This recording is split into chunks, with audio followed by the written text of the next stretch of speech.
سلسلہ جاری ہے جس میں آج انشاءاللہ تعالی سیدنا لوط علی نبینا و علیہ الصلاۃ والسلام کی قوم سے متعلق انشاءاللہ درس کا آغاز ہوگا۔ اعوذ باللہ من الشیطان الرجیم، بسم اللہ الرحمن الرحیم۔ وَلُوطًا اذ قَالَ لِقَوْمِهِ، اور لوط کو ہم نے پیغمبر بنا کر بھیجا اس حال میں کہ انہوں نے اپنی قوم سے فرمایا، أَتَأْتُونَ الْفَاحِشَةَ مَا سَبَقَكُمْ بِهَا مِنْ أَحَدٍ مِّنَ الْعَالَمِينَ، کیا تم ایسی بے حیائی کرتے ہو کہ جو تم سے پہلے آج تک دنیا میں کسی نے نہیں کی۔ انکم لتأتون الرجال شہوۃ من دون النساء، بے شک تم جاتے ہو مردوں کے پاس شہوت کے لیے عورتوں کو چھوڑ کر۔ بل انتم قوم مسرفون، بلکہ تم تو حد سے گزر جانے والی قوم ہو۔ حضرت لوط علیہ السلام کا ذکر قرآن حکیم میں کئی ایک مقامات پہ ان کی قوم کے تفصیلی حالات آئے ہیں۔ ان میں سے ایک مقام سورۃ الاعراف بھی ہے۔ یہ حضرت ابراہیم علیہ السلام کے بھتیجے تھے۔ سورۃ العنکبوت میں آیا کہ ایک لوط ان پر ایمان لے کر آئے، ابراہیم علیہ السلام پر۔ اللہ تعالیٰ نے انہیں پیغمبر بنا کر سدوم کی بستی کی طرف بھیجا۔ یہ آج بھی بستی موجود ہے، لیکن تباہ شدہ حال کے اندر، اردن اور فلسطین کے درمیان اس ٹریک میں یہ بستی آتی ہے۔ اس کے کھنڈرات اور جو عذاب کے اثرات وہ ابھی تک وہاں پر موجود ہیں۔ اس کی ویڈیوز یوٹیوب کے اوپر ریئل ٹائم موجود ہیں، جس نے دیکھنی ہو وہ دیکھ سکتا ہے۔ انگلش میں ہم سڈوم، کہ وہ ڈی یوز ہوتا ہے، سوڈومی کی ٹرم اس عمل کے لیے ہے۔ ہومو سیکچولیٹی، بعض لوگ اس کے لیے لواطت قوم لوط کی وجہ سے استعمال کرتے ہیں، بل یہ سارے الفاظ اس کے لیے استعمال ہوتے ہیں، اور اس کا ذکر تورات کے اندر بھی موجود ہے۔ حضرت لوط علیہ السلام پر صرف ان کی 2 بیٹیاں ایمان لے کر آئیں، ان کی اپنی بیوی بھی کافرہ تھی، وہ بھی قوم کے ساتھ برباد کر دی گئی۔ کوئی ان پر ایمان نہیں لے کر آیا سوائے 2 بیٹیوں کے۔ ان کی قوم جو ہے وہ مردوں کے ساتھ بدفعلی کے کبھی گناہ کے اندر مبتلا تھی، جس کی باقیات آج کل آپ کو مدارس میں، بعض کالجز یونیورسٹیز کے ہاسٹلز میں بھی نظر آتی ہیں۔ اور اس حوالے سے میں کافی دفعہ بول چکا ہوں، آپ کو پتہ ہے جب وہ مفتی عزیز صاحب کی ویڈیو لیک ہوئی تھی، اس کانٹیکسٹ میں بھی قوم لوط کا عمل مدارس کے اندر، یہ آپ یوٹیوب پہ لکھیں، لاکھوں لوگوں نے وہ ویڈیو دیکھی ہے۔ مسند احمد میں حدیث ہے، مشکات میں بھی یہ ساری احادیث موجود ہیں۔ آپ کو کتاب النکاح چیپٹر میں یہ احادیث مل جائیں گی اینڈ پہ جا کے، اور کتاب الحدود چیپٹر جو مشکات کا ہے، جس میں گناہوں کی سزا کیا ہے مختلف گناہوں کی، اس کانٹیکسٹ میں بھی آپ کو یہ ساری احادیث مل جائیں گی۔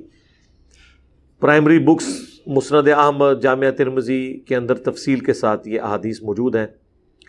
مسند احمد میں حدیث ہے کہ ایسا شخص ملعون ہے جو یہ بدفعلی کا عمل کرتا ہے، چاہے وہ مرد کے ساتھ کرے خواہ وہ عورت کے ساتھ۔ اور جامعہ ترمذی کے اندر حدیث موجود ہے کہ اللہ تعالیٰ ایسے شخص کی طرف نظر رحمت نہیں فرماتا جو مرد کے ساتھ یا کسی عورت کے ساتھ، خواہ وہ اس کی بیوی ہو، اس طرح کا عمل کرے۔ جامعہ ترمذی اور ابو داؤد کے اندر موجود ہے کہ ایسے لوگوں کی سزا یہ ہے کہ فاعل اور مفعول دونوں کو قتل کر دیا جائے اگر وہ بالرضا کر رہے ہیں، اور اگر ظاہر ہے کہ بالجبر ہوا ہے تو پھر صرف فاعل کے ساتھ یہ معاملہ کیا جائے گا۔ ابن عباس کا فتویٰ موجود ہے مصنف ابن ابی شیبہ کے اندر کہ وہ فرمایا کرتے تھے کہ ایسا عمل کرنے والوں کی سزا یہ ہے، جو خلفائے راشدین نے بھی مقرر کی، کہ اسے اس علاقے کی سب سے اونچی بلڈنگ سے زمین پر پٹخا جائے، مر جائے تو ٹھیک، اور اگر زخمی حالت میں ہو تو پھر پتھر مار مار کر اسے ہلاک کر دیا جائے. یہ اس کی سزا ہے. کتنی سخت سزا ہے آپ اندازہ کریں اس عمل کی. اور یہ سزا قرآن سے ہی ڈیٹیکٹ کی گئی ہے. آگے اس قوم پر جو اللہ کا عذاب نازل ہوا اس میں بھی یہی تھا کہ اللہ تعالیٰ نے اس پوری بستی کو، فرشتوں کو حکم دیا کہ اسے اٹھائیں اور بلندی سے الٹا کر کے پٹخ دیں، اور اس کے بعد ان پر پتھروں کی بارش ہوئی. آج بھی سائنٹیفکلی یہ چیز ثابت ہے کہ وہاں پر ایک آتش فشاں پہاڑ پھٹا تھا جس سے لاوا اور پتھر نکلے تھے، جس سے وہ قوم تباہ کر دی گئی. ظاہر ہے اس کی سائنٹیفک ریزن تو ہوتی ہے، اللہ تعالیٰ کی طرف سے جو زلزلے کی شکل میں عذاب آتا ہے یا چنگھاڑ کی شکل میں آتا ہے یا تیز ہوا چلنے کی شکل میں آتا ہے، اس کے لیے کوئی نہ کوئی سائنٹیفک ریزن تو ہوتی ہے. اللہ تعالیٰ ایکٹیویٹ کرتا ہے ان چیزوں کو. بہرحال اس چیز کو مانتے ہیں کہ ایک بستی تھی. آج بھی ان کے جو فاسلز ہیں وہاں پہ موجود ہیں. ایون جو لوگ گھروں میں ہیں وہ اوندے منہ اسی طریقے سے پڑے ہوئے ہیں، آج بھی اسی حالت میں وہ پتھر بن گئے ہوئے ہیں. وہ ساری ویڈیوز اویلیبل ہیں ریئل ٹائم. وہ صدوم کی بستی ہے. انگلش میں اس عمل کو سوڈومی کہا جاتا ہے. آپ گوگل پہ جا کے لکھیں تو آپ کو وہ قوم صدوم کے بارے میں سب کچھ مل جائے گا، چونکہ یہ تورات کے اندر بھی اس واقعے کا ذکر موجود تھا. لہٰذا یہ یاد رکھیں، دنیا میں جتنی بھی اخلاقی برائیاں ہیں، ان کے لیے جتنی ٹرمز ہیں وہ الہامی کتابوں سے ہی ڈیوائز کی گئی ہیں، اور جتنی اخلاقی اچھائیاں ہیں ان کے لیے جتنی ٹرمز ہیں وہ بھی الہامی کتابوں سے ڈیڈکٹ کی گئی ہیں. کیونکہ انسان اخلاقی قوانین نہیں بنا سکتا. مرد بنائیں گے تو اپنے حقوق کی بات کریں گی، عورتیں بنائیں گے تو اپنے حقوق کی بات کریں گی. اللہ تعالیٰ اخلاقی قوانین خود بناتا ہے. اور یہاں پر بھی اللہ تبارک و تعالیٰ نے اس قوم کا ذکر کیا تاکہ لوگ اس برائی سے بچیں. امریکہ کی بعض اسٹیٹس کے اندر مرد کی مرد کے ساتھ شادی کو انہوں نے یعنی ایک آئینی شکل، قانونی شکل دے دی ہے. حالانکہ دنیا میں آج بھی اس کام کو ایک برا فعل کے طور پر مانا جاتا ہے اور اس کی آؤٹ پٹ کچھ نہیں ہے، کیونکہ یہ جو تعلق ہے اس کی آؤٹ پٹ اولاد تھی، اور وہ مرد کا مرد کے ساتھ ممکن نہیں ہے. وہ کہہ رہے ہیں جی یہ ایک بیسک ہیومن رائٹس کے خلاف ہے کہ اگر لوگ چاہتے ہیں تو ہم ان کے رائٹس کے درمیان ہرڈل کیوں بنیں. وہ اس لیے بنیں گے کہ جو اخلاقی قوانین ہیں وہ گاڈ کے بنائے ہوئے قوانین ہیں. اور جب کوئی ریاست اس حوالے سے طے کرتی ہے کہ یہاں پہ ڈومیننٹ پرسنالٹی، ڈومیننٹ عوام جو ہے وہ اس مذہب سے تعلق رکھنے والی ہے، پھر اس میں قانوناً ایسے قوانین ہی بنائے جائیں گے جس کی وجہ سے انارکی نہ پھیلے، اس چیز کو فالو کیا جائے گا. ہاں اگر یہ کوئی اپنا علیحدہ ملک بنا لیتے ہیں، کسی اور ریاست میں چلے جاتے ہیں تو ٹھیک ہے، کرتے رہیں جو کچھ انہوں نے کرنا ہے، وہ جانے اللہ کا معاملہ. چھپ کے کرتے ہیں ان کا معاملہ، لیکن قانونی جب آپ اس کو شکل دیں گے تو اس کی پھر قباحتیں شروع ہو جاتی ہیں. اور اس حوالے سے بعض اوقات لوگ جو جنت میں بھی ایسے معاملات ہیں اس کو بھی ڈسکس کرتے ہیں کہ جی جنت میں جو ہے وہ لڑکے ہوں گے جو سرو کریں گے جنتیوں کو، وہ ویٹرز کے طور پر ہوں گے. اس کام کے لیے نہیں ہے، یہ اللہ تعالیٰ نے جو اپنی ڈیسٹنی میں چیز مقرر کر دی ہے وہ اسی طریقے سے ہے.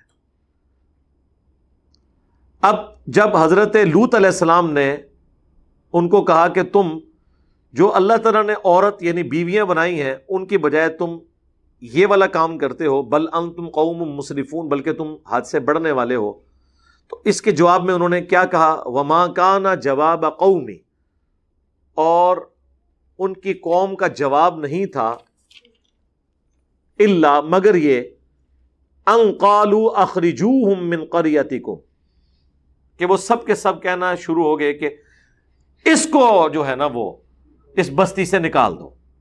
انہم اناس یتطہرون، یہ بڑے پاک باز لوگ بننا چاہتے ہیں، یعنی حضرت لوط اور ان کی 2 بیٹیاں. اور تو کوئی ایمان ہی نہیں لے کے آیا تھا. یہ ہوتا ہے جب آپ کے پاس دلائل ختم ہو جائیں، پھر آخری حال یہ ہوتا ہے کہ آپ ان کو یہاں سے نکال دو. ٹھیک ہے تم نے اپنا اسلام لے کے رکھنا ہے تو جاؤ یہاں سے، تم نکل جاؤ، ہم تو برے لوگ ہیں، ہم میں رہو ہی نہ، بجائے یہ کہ اپنی برائی کو مان لیں. یہاں آج علماء بھی آپ کو یہی کرتے ہیں، آپ کسی کو مشورہ دیں کہ میرے بھائی یہ سنت کے مطابق یہ عمل ہے، وہ کہتے ہیں جی آپ کا دل کرتا ہے تو ٹھیک ہے، ادروائز آپ ہماری مسجد سے نکل جائیں۔ سیم وہی انالوجی ہے، فارمولے سیم ہے، ہر جگہ آپ کو وہ اپلائی ہوتے ہوئے نظر آئیں گے۔ فَأَنْجَيْنَاهُ وَأَهْلَهُ إِلَّا امْرَأَتَهُ، تو اللہ تعالیٰ فرماتا ہے ہم نے نجات دے دی انہیں اور ان کے گھر والوں کو سوائے ان کی بیوی کے، کانت من الغابرین، وہ بھی پیچھے رہنے والوں میں شامل ہو گئی۔ یہ دو پیغمبر ایسے ہیں جن کی بیویاں بھی کافرہ تھی، حضرت لوط اور نوح علیہ السلام۔ وَأَمْطَرْنَا عَلَيْهِمْ مَطَرًا، اور ہم نے ان پر برسایا می پتھروں کا۔ فَانظُرْ كَيْفَ كَانَ عَاقِبَةُ الْمُجْرِمِينَ، تو پھر دیکھو کیسا انجام ہوا ایسے مجرمین کا۔ اب یہاں پہ وہ تفصیلی واقعہ نہیں آیا، بس یہاں پہ یہ کنکلوڈ ہو گیا۔ قرآن حکیم میں سورۃ الحجر کے اندر تفصیل سے یہ واقعہ آئے گا کہ ان کے اوپر پتھروں کی بارش ہوئی تھی۔ پھر سورۃ الذاریات میں آئے گا کہ حضرت ابراہیم علیہ السلام کے پاس فرشتے آئے انسانی شکل میں، اور حضرت ابراہیم ان کے لیے بھنا ہوا بچڑا لے کر آ گئے۔ جب انہوں نے دیکھا یہ تو کھانا نہیں کھا رہے، اور اس زمانے کے اندر جب کوئی آپ کا نمک نہ کھائے تو اس کا مطلب ہوتا تھا کہ یہ آپ کا دشمن ہے، کیونکہ اتنی غیرت اس وقت لوگوں میں موجود تھی کہ اگر کسی کے گھر سے نمک کھایا ہے نا تو اب اس کے خلاف نیگیٹو ایکٹیویٹی پرفارم نہیں کرنی۔ تو حضرت ابراہیم علیہ السلام دل میں گھبرا گئے کہ یہ مجھے نقصان پہنچانے آیا ہے۔ تو پھر فرشتوں نے تسلی دی کہ ہم فرشتے ہیں، انسانی شکل میں آئے ہیں۔ اب اتنے واقعے سے ہی آپ کو کتنے عقائد کلیئر ہو گئے۔ حضرت ابراہیم علیہ السلام کو پتہ ہی نہیں چلا یہ فرشتے ہیں جو انسانی شکل میں آئے ہیں۔ علم غیب کا عقیدہ بھی کلیئر ہو گیا کہ اس وقت ہوتا ہے جب اللہ بتاتا ہے۔ اگر ان کو پتہ ہوتا تو اتنی تکلیف اٹھاتے کہ بچڑا پہلے ذبح کرتے، پھر اس کا گوشت کرتے، پھر پکا کے لے کے آتے، بے فکر ہو کے بیٹھنا تھا۔ جس طرح ہمیں رمضان میں پتہ ہوتا ہے کوئی آ بھی جائے مہمان، پتہ چل جاتا ہے روزے سے ہے تو بس بے فکر ہو جاتے ہیں، اور جب پتہ چلے افطار سے پہلے ہی جانا ہے پھر تو اور بے فکر ہو جاتے ہیں۔ ٹھیک ہے، تو ابراہیم علیہ السلام بے فکر ہو جاتے ہیں، نہیں ہوئے۔ اس کے بعد ابراہیم علیہ السلام کو یہ بھی نہیں پتہ چلا کہ یہ جو لڑکے ہیں جو لڑکوں کی شکل میں آئے تھے، یہ فرشتے ہیں جو انسانی شکل میں آئے تھے۔ پھر قرآن میں آیا کہ ابراہیم علیہ السلام ان سے جھگڑنا شروع ہو گئے اس معاملے میں کہ جب انہوں نے یہ بتایا کہ ہمیں اللہ نے بھیجا ہے کہ ہم ایک قوم کو الٹنے کے لیے آئے، تو حضرت ابراہیم نے پوچھا کون سی قوم؟ تو انہوں نے کہا وہ سدوم کی جو بستی ہے۔ تو حضرت ابراہیم نے فوراً کہا کہ وہاں تو لوط بھی ہے میرا بھتیجا، حالانکہ حضرت ابراہیم کو بھی پتا تھا، لیکن پیغمبر رقیق القلب ہوتے ہیں۔ تو انہوں نے کہا کہ ہمیں پتا ہے ان کو اور ان کے گھر والوں کو ہم بچا لیں گے سوائے ان کی بیوی کے، 2 بیٹیاں ان کی بچیں گی اور وہ بچیں گے۔ ٹھیک ہے، یہ تو خیر انہوں نے بعد میں اس کی تعداد بتائی۔ پہلے حضرت ابراہیم کے بارے میں قرآن میں آتا ہے کہ حضرت ابراہیم جھگڑا کرنا شروع ہو گئے ان کے ساتھ اس بات پہ کہ کسی طریقے سے عذاب ٹل جائے، اور حضرت ابراہیم نے اپنی طرف سے، اب یہ جو آگے ڈیٹیل ہے نا، جھگڑنے کا ذکر قرآن میں ہے کہ بحث شروع کر دی، لیکن وہ تفصیل کیا ہے وہ تورات میں ہمیں ملتی ہے کہ حضرت ابراہیم نے کہا کہ اچھا مجھ سے تم یہ وعدہ کرو کہ اگر 10 بندے نکل آئے ایمان والے تم اس بستی کو نہیں الٹو گے۔ فرشتوں کو تو اللہ نے بتایا ہوا تھا کہ کتنے بندے ہیں، انہوں نے کہا جی لو جی وعدہ۔ انہیں ایویں اپنی یاری نبھائی حضرت ابراہیم نال کہ تسی فرماتا ٹھیک ہے خلیل اللہ ہو تسی، تہاڈی گل دا بھرم رکھاں گے، اور وہ بھرم بھی انہوں نے ادھر تک ہی رکھنا تھا جتنی اللہ نے اجازت دی ہوئی تھی، ورنہ اللہ کے حکم کے بغیر تو کمٹمنٹ نہیں کر سکتے تھے۔ حضرت ابراہیم کو شک پڑ گیا کہ وہ کام جو ہے نا کوئی ڈل گیا ہوا ہے۔ پھر حضرت ابراہیم نے کہا کہ نہیں 10 نہیں 5۔ انہوں نے کہا ہاں اگر 5 بھی نکل آئے نا تو معافی۔ حضرت ابراہیم کو کیا پتا تھا کہ 5 بھی نہیں نکلنے۔ ٹھیک ہے، یہ تو جناب ختم نبوت کی برکت ہے جو یہ امت اتنے بڑے لیول کے اوپر توحید قبول کیے ہوئے ہے، پیغمبروں کی دعوت کو مانے ہوئے ہیں، یہ نبی علیہ السلام کی ختم نبوت کی برکت ہے۔ ادروائز انسانی تاریخ نے کبھی ایسا وقت نہیں دیکھا کہ اتنی بڑی تعداد کے اندر موحدین دنیا میں موجود ہوں، ہمیشہ اکثریت گمراہوں کی رہی ہے۔ یہ تو نبی علیہ السلام کی امت ہے، اور اسی وجہ سے اگلے انبیاء نے رشک کیا ہے۔ اب مجھے بتائیں، اگر لوط علیہ السلام کو یہ پتہ چل جائے کہ انجینئر صاحب کے سٹوڈنٹس 20 لاکھ سے زیادہ ہیں جو سبسکرائب کیے ہوئے ہیں، تو ان کے لیے قابل رشک بات ہوگی کہ نہیں؟ تو ہم بھی یہ بتائیں گے کہ ہمارا کمال نہیں ہے، یہ ختم نبوت کی برکت سے یہ امت توحید ہے، یہاں پر کتابیں محفوظ ہیں اور اللہ تعالیٰ کا خاص کرم ہے اس امت کے اوپر۔ صحیح بخاری میں حدیث ہے، بعض انبیاء قیامت کے دن اس حال میں آئیں گے کہ ان کے ساتھ 4 امتی، کسی کے ساتھ 3، کسی کے ساتھ 2، کسی کے ساتھ 1، کسی کے ساتھ 1 بھی نہیں ہوگا جو ایمان لایا ہو۔ اب ابراہیم علیہ السلام کو کیا پتا تھا کہ 2 بیٹیاں ہوں گی، حضرت لوط علیہ السلام کی اور ایک ان کی خود اپنی ہستی، اس کو اللہ تعالیٰ نجات دے گا۔ 3 بندے صرف، بیوی بھی ان کی ہلاک۔ پھر وہ نوجوانوں کی شکل میں قرآن پاک میں پوری تفصیل آتی ہے۔ اب وہ جب نوجوان حضرت لوط علیہ السلام کے مہمان بن کے آئے تو لوط علیہ السلام کو بھی علم غیب نہیں تھا جب تک اللہ نہ بتائے، وہ مہمان بن کے گئے۔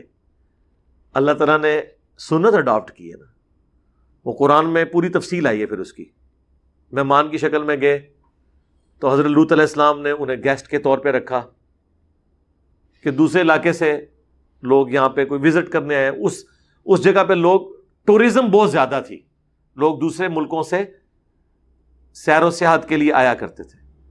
تو قرآن میں ذکر ہے کہ جب وہ نوجوان لڑکوں کی شکل میں فرشتے آئے تو حضرت لوط علیہ السلام بڑے غمگین ہوئے کہ کاش آج میرے پاس کوئی ایسا قلعہ، کوئی ایسی جگہ ہوتی کہ میں اپنے ان مہمانوں کو بچا سکتا اپنی قوم کے شر سے، کیونکہ انہیں ڈر پڑ گیا کہ اگر وہ اتنے لڑکوں کو دیکھیں گے تو وہ تو اپنی حاجت پوری کرنے کے لیے یہاں آ جائیں گے۔ اور وہی ہوا، قرآن میں آیا کہ وہ سارے کے سارے جمع ہو کے آ گئے۔ تو حضرت لوط علیہ السلام نے بڑے لجاجت کے انداز میں انہیں سمجھایا، مجھے میرے مہمانوں کے سامنے بے عزت نہ کرو، کاش کوئی مضبوط قلعہ ہوتا میں اس کی پناہ لے لیتا، یا کاش شیخ عبد القادر جیلانی ہوتے ایک نگاہ مار کے ہلاک کر دیتے۔ پیغمبر تو یہی کہتے ہیں کہ کاش کوئی قلعہ ہوتا میں اپنے مہمان بچا لیتا۔ تو اس سے آپ کو اندازہ ہو جانا چاہیے کہ باب شاہی کوئی نہیں، یہ بابوں کی طرف سب جھوٹی کہانیاں منسوب ہیں۔ پیغمبروں کو کوئی ایسی چیز نہیں ملی ہوئی تھی جو یہ نگاہ مار کے تو یہ کر دیں وہ کر دیں۔ تو حتیٰ کہ حضرت لوط علیہ السلام نے کہا کہ کسی کو زیادہ مسئلہ ہے تو یہ میری بیٹیاں ہیں، ان کے ساتھ شادی کر لو کسی نے کرنی ہے۔ انہوں نے کہا کہ یہ ہمیں مشورے اپنے پاس رکھو، تمہیں پتہ ہے ہم کس کام کے لیے آئے ہیں۔ اس وقت پھر فرشتوں نے اب دیکھا نا کہ حضرت لوط علیہ السلام جو ہے وہ ان کا وہ تھریش ہولڈ پوائنٹ کراس کر گیا ہے، ظاہر ہے پریشانی، ٹینشن۔ انہوں نے کہا آپ گھبرائیں نا، ہم اللہ کے فرشتے ہیں، یہ ہمیں کیا نقصان پہنچائیں گے، ان کو الٹنے کے لیے ہم آئے ہوئے ہیں۔ بس رات کے آخری پہر آپ نے اپنے گھر والوں کو اپنے ساتھ لے کے نکل پڑنا ہے، اور آپ کی بیوی جو ہے نا وہ آپ کی اس قوم کے ساتھ شمار کی جائے گی، باقی آپ اپنی بیٹیوں کو۔ پوری قوم میں سے ایک مرد نہیں نکلا، ایک مرد کا بچہ نہیں نکلا جو حضرت لوط علیہ السلام پر ایمان لایا ہو۔ 2 بیٹیاں، اور کہا کہ آپ رات کے آخری پہر لے کے نکلیں، ان کے اوپر عذاب آئے گا، ہمیں حکم ہے کہ ہم اس بستی کو الٹیں گے اور ان پہ پتھروں کی بارش ہوگی۔ وہی ہوا، حضرت لوط علیہ السلام اپنی بیٹیوں کو، بیوی کو بھی ساتھ لے کے نکل پڑے۔ ظاہر ہے بندے فیملی کا تو ایک ہوتا ہے نا سلسلہ، اگرچہ انہیں بتا دیا گیا تھا اس نے کو نہیں بچنا، ان کا چلو ایک آخری ٹرائی مار کے دیکھ لوں، لیکن آپ کو پتا ہے کہ موت کے غرغرے سے پہلے پہلے توبہ قبول ہوتی ہے۔ چونکہ اللہ نے عذاب کا فیصلہ کر لیا تھا، اگرچہ اس کی ایگزیکیوشن چند گھنٹے بعد ہوئی، لیکن فیصلہ ہو چکا تھا، اس سے پہلے تو وہ ایمان نہیں لائی تھی، نہ بعد میں اس نے لانا تھا۔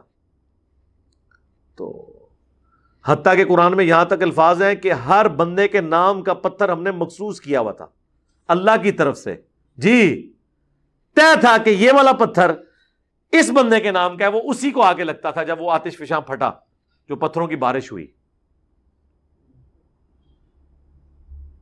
اللہم احسن عاقبتنا فی الامور کلیہا واجرنا من خزی الدنیا وعذاب الآخرہ، آمین۔ تو بہرحال وہ لے کے نکلے، یہاں تک تو قرآن میں آیا ہے، تورات میں یہ ہے کہ جب وہ جا رہے تھے بیوی بھی ساتھ تھی. قرآن میں یہ الفاظ آئے ہیں کہ پیچھے مڑ کے نہیں دیکھنا. یہ آپ نے اکثر اپنی سٹوریوں میں سنا ہوگا, پیچھے جو مڑ کے دیکھے گا پتھر بن جائے گا. یہ قرآن سے ہی انہوں نے اخذ کیا ہوا ہے.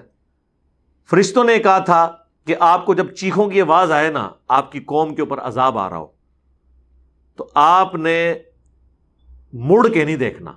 یہ نہ ہو کہ پیغمبر ہے تو دل پسیج جائے. مڑ کے نہیں دیکھنا, کیونکہ وہ عذاب نازل ہو رہا ہے اور عذاب والا مقام ہے. آپ نے سیدھا آگے جانا ہے جب تک کہ آپ کو وہ جگہ نہ بتا دی جائے جہاں آپ کا پڑاؤ ہونا ہے. تورات میں پھر یہ ملتا ہے کہ ان کی جو بیوی تھی نا, جب اس نے چیخو پکار سنی تو ظاہر ہے اس کی ہمدردیاں اپنے خاوند کے ساتھ تو نہیں تھیں. اس نے مڑ کے دیکھا, ہائے میری قوم. بس جب مڑ کے دیکھا تو اس کے حصے کا پتھر اسے لگا, اور وہ پیغمبر کے ساتھ ہوتے ہوئے بھی ماری گئی, کیونکہ اس کے اعمال اور عقائد پیغمبروں والے نہیں تھے. آپ بے شک کہتے رہیں کہ جو کچھ بھی ہے تیرے محبوب کی امت سے ہیں. وہ کہتی رہی کہ جو کچھ بھی ہوں تیرے محبوب کی بیوی ہوں.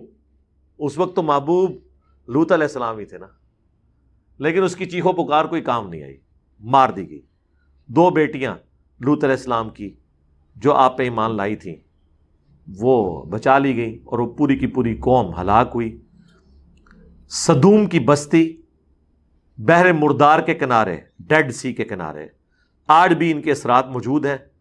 اسی طریقے سے وہ گھٹنوں کے بل گرے ہوئے ہیں اور اوندے منہ پڑے ہوئے ہیں.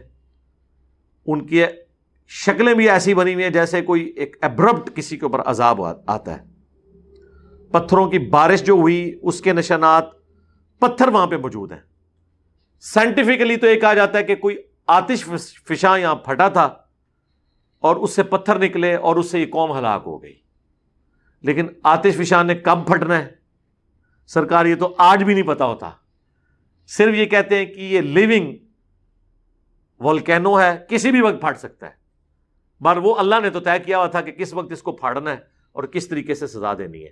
یہی سزا پھر اسٹیبلش ہوئی خلفائے راشدین کے ہاں.